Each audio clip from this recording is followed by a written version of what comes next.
মালদার ইংরেজ বাজার, সেখানেই সরকারি জমি দখল নিয়ে ব্যাপক উত্তেজনা, আর বেরিয়ে এলো আগ্নেয়াস্ত্র।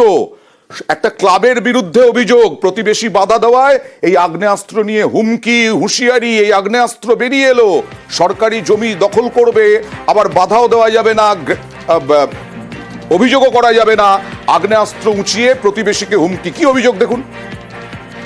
আমি কালকে দুপুরবেলা চলে যাই, ওরা ড্রিঙ্ক করছে সকাল থেকেই।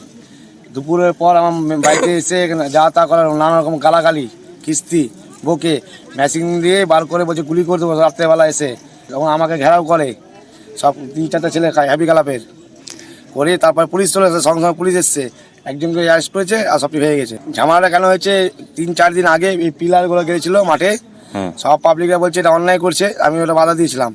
কি চাইছেন আপনি? আমরা চাই প্রশাসন এদের জন্য কঠোর ব্যবস্থা লাগে। একজনকে গ্রেফতার করেছে বাবু শেখ, তার নাম। সে কে এবং সরকারি জমি দখল করে কিভাবে, সরাসরি চলে যাব প্রতিনিধি সেবকের কাছে। সেবক,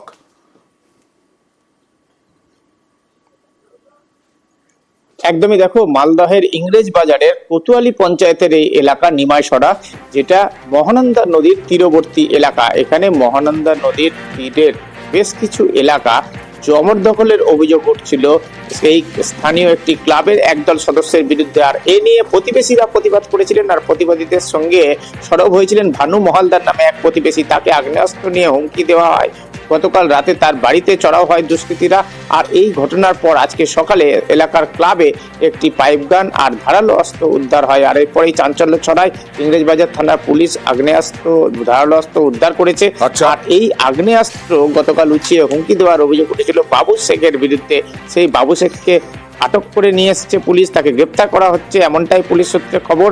যদিও ক্লাব কর্তৃপক্ষ বলছে জমি দখলের সঙ্গে তাদের কোনো যোগসাজশ নেই, কিন্তু গোটা ঘটনার তদন্ত করছে পুলিশ। ওকে,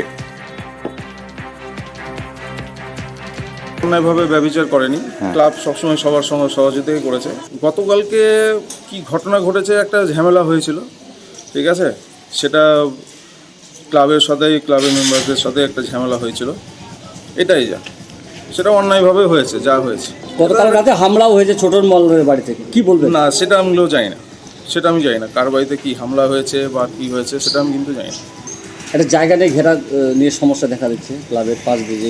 সেটা বহুদিন আগে, ওটা একটা আলাদা ব্যাপার ছিল। এই ধরনের কোনোদিনও এই ধরনের ক্লাবের কোনোদিনও রেপুটেশন আমি শুনিনি কোনোদিন, এবং আমার জানাও নেই।